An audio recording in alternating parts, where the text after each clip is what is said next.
পৃথিবীর কোনো এক অজানা প্রান্তে দুটি বিশাল পাহাড়ের মাঝে আটকে আছে এক ভয়ঙ্কর জাতি। তাদের সংখ্যা এত বেশি যে যেদিন তারা বের হবে পৃথিবীর সব পানি তারা পান করে শেষ করে ফেলবে। তাদের চলার গতিতে পাহাড় কেঁপে উঠবে। তারা আর কেউ নয়, তারাই হলো কিয়ামতের অন্যতম বড় আলামত, ইয়াজুজ ও মাজুজ।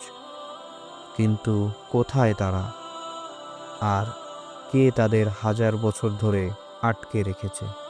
হাজার বছর আগের কথা, মহান আল্লাহ তাআলা পৃথিবীর বুকে একজন ন্যায়পরায়ণ বাদশাহ পাঠিয়েছিলেন, যার নাম জুলকারনাইন। তিনি পূর্ব থেকে পশ্চিম পুরো পৃথিবী ভ্রমণ করেছিলেন। চলতে চলতে তিনি এমন এক জাতির কাছে পৌঁছালেন যারা দুটি বিশাল পাহাড়ের মাঝে বাস করত। তারা বাদশাহর কাছে অভিযোগ করল, হে জুলকারনাইন, পাহাড়ের ওপাশ থেকে ইয়াজুজ ও মাজুজ এসে আমাদের উপর জুলুম করে ফসল ধ্বংস করে দেয়।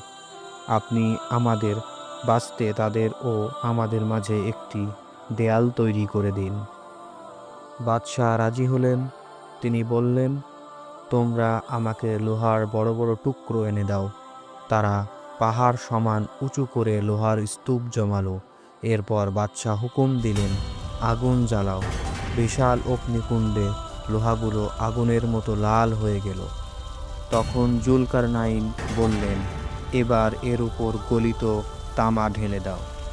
এভাবেই তৈরি হলো এক দুর্ভেদ্য ধাতব প্রাচীর, যা এতটাই মসৃণ ও উঁচু ছিল যে ইয়াজুজ মাজুজ না সেটা টপকাতে পারল, না সেটাকে ফুটো করতে পারল।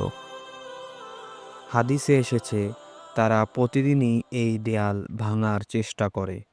ভাঙতে ভাঙতে যখন তারা সূর্যের আলো দেখার উপক্রম হয়, তখন তাদের নেতা বলে, চলো বাকিটা কাল ভাঙব। কিন্তু তারা ইনশাআল্লাহ বলে না। তাই আল্লাহ দেয়ালটিকে আবারও আগের মতো শক্ত করে দেন। কিন্তু যেদিন আল্লাহর হুকুম হবে, তারা ইনশাআল্লাহ বলবে এবং এই লোহার দেওয়াল ভেঙে পঙ্গপালের মতো পৃথিবীতে ছড়িয়ে পড়বে। আর সেটাই হবে শেষ জামানার এক ভয়ঙ্কর সময়। প্রিয় দর্শক, ইয়াজুজ মাজুজের এই ঘটনা কোনো রূপকথা নয়, বরং এটি পবিত্র কোরআনে বর্ণিত এক চূড়ান্ত সত্য। তাদের বের হওয়া মানেই হলো পৃথিবীর আয়ু শেষ, কিয়ামত দরজায় কড়া নাড়ছে। সেই ভয়াবহ সময়ে পৃথিবীর কোনো সুপার পাওয়ার বা আধুনিক অস্ত্র তাদের থামাতে পারবে না।